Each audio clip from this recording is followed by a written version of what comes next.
So hey guys, this is Dr. Aman Tilak, currently MD Nuclear Medicine, first year junior resident at AIIMS New Delhi.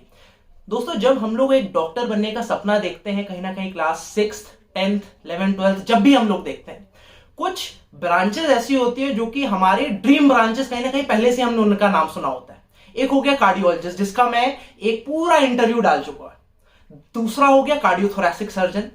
तीसरा जो कि आज हम लोग interview लेने वाले हैं वो एक न्यूरो सर्जन, न्यूरो सर्जरी की जो फील्ड है उसके बारे में. सो आज मेरे साथ हैं डॉक्टर अभिनव सिंह वर्मा, जो कि 2012 बैच एम्सोनियन है और इन्होंने जो है करेंटली जो है he is a resident at department of neuro surgery at AIIMS New Delhi. So hi Abhinav, welcome to this channel. Yeah so please tell Abhinav, first of all हम लोग इसको स्पेसिफिक बातें करेंगे, टाइमलाइन में आपकी बातें करेंगे. तो सबसे पहले how was it, when was it first कि जब न्यूरो सर्जन बनने का कहीं ना कहीं ड्रीम आपने देखा? So it's a very common dream for हमारे देश में पर से. लाइक स्कूल में जैसे बच्चा सपना देखता है डॉक्टर या इंजीनियर बनने का, very much expected. And doctor में पहली चॉइस, मैं तुमने तीसरी बोली बट मैं शायद अमन बोलूंगा कि फर्स्ट चॉइस न्यूरो सर्जरी की आती है. फिर लोग देखते हैं कार्डियोलॉजी, कार्डियोथोरैसिक सर्जरी की. तो ये बचपन से ही थोड़ा था न्यूरो सर्जरी में जाने का. ठीक है, ओके. एंड इसके बाद आपका how was your during your NEET preparation, कब आपने स्टार्ट किया था नीट, जिसको कि एमबीबीएस एंट्रेंस की प्रिपरेशन में आपने कब से स्टार्ट किया था? So I come from a family of engineers. सारे इंजीनियर्स हैं मेरी फैमिली में, सब आईआईटी में हैं, टचवुड. सो तब जब मैंने डिसाइड किया था डॉक्टर बनने का, तो मैं बहुत श्योर था क्योंकि मेरी फिजिक्स और केमिस्ट्री इन पर्टिकुलर काफ़ी अच्छे थे. एंड बायोलॉजी के लिए साथ में थोड़ा स्ट्रगल करता था. राइट. एंड उस वक्त माय डियर फ्रेंड्स, उस वक्त एम्स का एग्जाम होता था जिसमें 60 क्वेश्चंस फिजिक्स और 60 क्वेश्चंस केमिस्ट्री होती थी. अभी शायद के बच्चे नहीं समझ पा रहे होंगे ये चीज, बट जिन लोग की फिजिक्स एंड केमिस्ट्री स्ट्रांग होती थी उनका एम्स में होने का चांस हमेशा ज्यादा होता था उस पॉइंट ऑफ टाइम पर. हाँ, सो मेरी नीट रैंक पीछे थी थोड़ी, उस समय 202 थी. एम्स रैंक टचवुड बेटर आई थी और 2012 में 12th के साथ ही I got selected. Right. And how was your journey in MBBS from AIIMS New Delhi? Oh, it's a roller coaster ride. You would connect with me. मतलब मानोगे कि एम्स में कितना कुछ एक्सपीरियंस करते हैं हम, हर तरीके के इमोशंस. फर्स्ट ईयर से आते ही हमें पहला दिन कैडेवर के सामने हम डिसेक्शन शुरू करते हैं. एंड उसके बाद इट्स अपहिल जर्नी, ऊपर नए नए एक्सपीरियंस बढ़ते ही जाते हैं. So it's very tough to इस वीडियो में समराइज करना कि एम्स की जर्नी कैसी थी. राइट.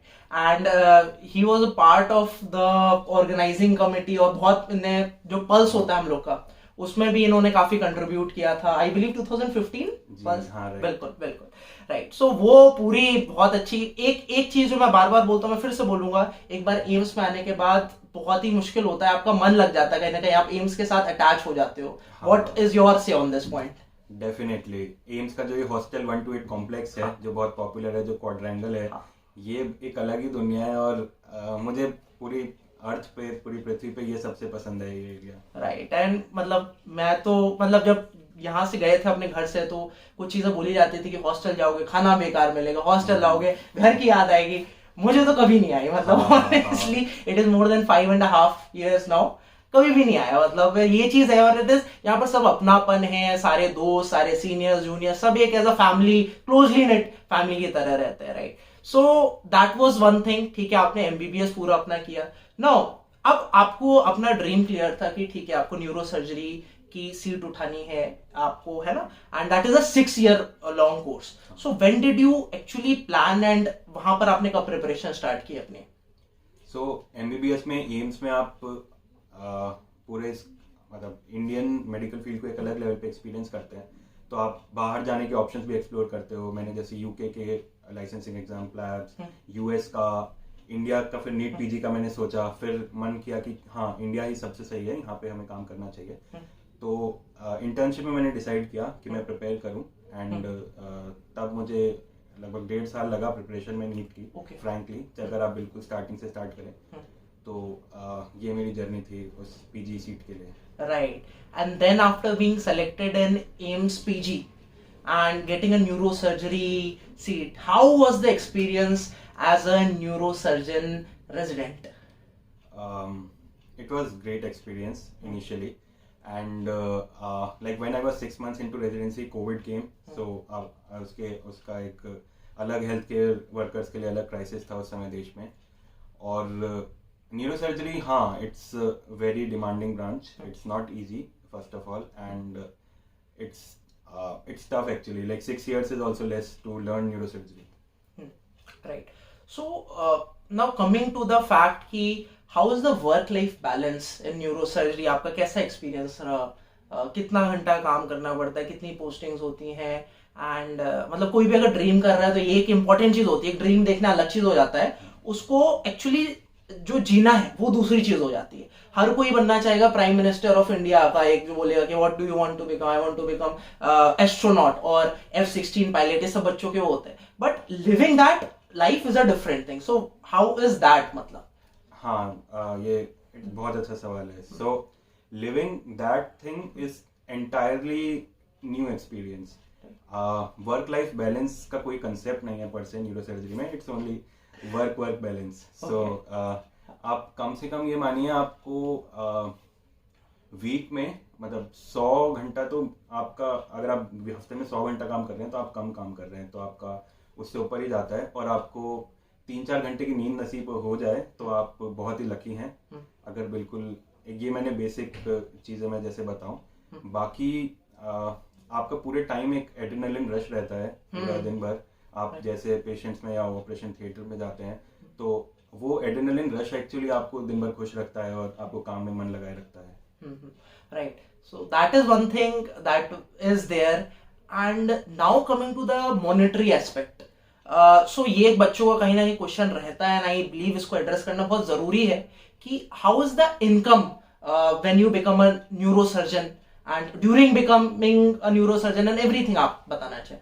सो एम्स जैसे गवर्नमेंट अस्पताल है तो इनकम सबकी स्टैंडर्ड है. आप किसी भी डिपार्टमेंट में हो वही 1 से 1.5 लाख रुपए महीना होगा. सो व्हाइल योर रेजिडेंसी, चाहे वो किसी भी ब्रांच में हो, तो that is the same, right? So during your residency in AIIMS और any other central institute, the salary is equal to somewhere around 1 to 1.5 lakh rupees per month, right? So एकदम starting आप यहाँ से कंप्लीट करके जाते हैं 6 साल कंप्लीट करके. हाँ, एक वो सैलरी है और एक वो है जब आप 50 इयर्स के हो जाएंगे, जब आप सेटल हो जाएंगे. तो 15 साल एक्सपीरियंस हो गया. अगर आप एक बहुत अच्छे न्यूरोसर्जन है तो salary could be like 20 crore per annum. Okay. जो पारिस में एक हमारे लाइक एक्स प्रोफेसर हैं, and starting could be like 5 lakhs per month. Per month. Okay, fine. And what is the salary in case a person wants to go abroad, let's say US? Okay. So US में starting salary that is $1 million. That 800 is the 800,000 is the average.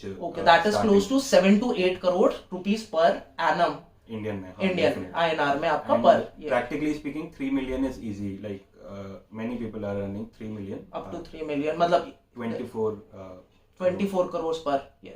Right, so that is one thing. But एक चीज जो मैं इसको mention भी करना चाहूंगा कि ये कहते हैं कि जो सर्जन्स होते हैं और जो ये जो टॉप नॉच एकदम सर्जन्स होते हैं, एकदम टॉप स्पेशलाइजेशन के, उनके जो बच्चे होते हैं कहीं ना कहीं वो उनके पैसे का मौज उठाते हैं. बिकॉज एक ये वर्क लाइफ बैलेंस जो आपने चीज बताई, दैट इज वर्क है ना. एंड इवन मेरे जो फ्रेंड्स हैं, सीनियर्स हैं, बहुत सारे आपके भी हैं, जो कि आप कभी भी फोन करोगे डॉक्टर साहब ओटी में है ना, अभी भी ओटी में, रात में 1 बजे ओटी में. सो दैट इज वन थिंग. जो एक मेरा आपसे क्वेश्चन ये है कि how do you see that कि आपके पास ठीक है बहुत पैसा होने वाला है, बट उस पैसे को जीने के लिए आपके पास टाइम नहीं होने वाला है. मेरा जो एक्सपीरियंस है 2012 से 2023, अब लगभग 11 साल हो गए हैं, तो हर ब्रांच में पर से आप फाइनेंशियली आप वेल ऑफ हर जगह होते हैं, तो money should not be the inspiring factor पर से. But yes, so you are financially very well off, and in branches like neurosurgery, cardiothoracic surgery, you don't enjoy most of what you have earned. It usually goes, it becomes a part of inheritance of your kids and everyone, right? So that is something which you will also agree. Fine. Any concluding thoughts? कुछ suggest करना चाहे हमारे viewers को? बहुत सारे NEET aspirants होंगे, बहुत सारे MBBS परसुइंग बच्चे होंगे, यहाँ पर बहुत सारे लोग होंगे. Any suggestion to them? if they think that neurosurgery is their thing? कोई भी सजेशन आपकी तरफ से? हाँ, तो neurosurgery is a great field. आप सीधा लोगों की लाइफ बचाते हैं, स्पेशली रोड ट्रैफिक एक्सीडेंट्स, उसके बाद ट्रॉमा के जो पेशेंट्स आते हैं, एंड कुछ केसेस में ट्यूमर्स में भी आपका बहुत अच्छा रिस्पांस आता है, या वेस्कुलर एन्यूरिज्म्स, उन सब में आप बिल्कुल आदमी को मौत से जिंदगी की तरफ ला सकते हैं. बट डार्क साइड्स भी आप कई बार ऐसा नहीं कर पाते हैं, उसके आपके अलग चैलेंजेस हैं. सो इट्स नॉट ऑल कि सब कुछ अच्छा होगा, तो उसके अलग स्ट्रगल्स हैं. And it's a very demanding tough branch, physically tough, like आपको फिजिकल मेहनत भी बहुत करनी पड़ेगी, मेंटली टफ, बहुत मेहनत वैसे भी करनी पड़ेगी, और इमोशनली भी बहुत टफ है. राइट, बिकॉज मेनी पेशेंट्स, आपने सोचिए 20 घंटा आपने सर्जरी की, उसके बाद उसकी पुअर प्रोग्नोसिस हुआ, पेशेंट डाइड, ठीक है, not because of you, but ठीक है बिकॉज वो ऐसी कंडीशन में ऑलरेडी आ रहा था, सो यू कुडंट हेल्प. सो ये चीजें हैं जो कि चैलेंजेस हैं जो कि आपको फेस करने पड़ेंगे. एंड आई थिंक कि आपने काफी एक बैलेंस्ड जो है वो ओवरव्यू दिया है about the branch. And thank you so much Abhinav for coming to this channel. Doctor Abhinav का जो चैनल है उसका मैंने डिस्क्रिप्शन में लिंक दे रखा है, आप उसे जरूर सब्सक्राइब करें. काफी इंटरेस्टिंग जो वीडियोस हैं he will be putting up very soon for all of you. I hope that वो भी आपको अच्छे लगेंगे. ये अगर आपको वीडियो अच्छा लगा तो कोई भी अपने 2 दोस्त जो कि कहीं ना कहीं आपके बहुत अच्छे दोस्त हैं उनको प्लीज आप शेयर करें. इस वीडियो के नीचे कमेंट में बताएं कौन सी नेक्स्ट ऐसी ब्रांच है जिस पर कि आप एक वीडियो चाहते हैं, एक इंटरव्यू चाहते हैं, उसके बारे में हम लोग डिस्कस करेंगे. Thank you so much Abhinav for coming, and wish you all the very best for anything and everything which you wish in your life. Hope you get the best. Bye bye. Take care.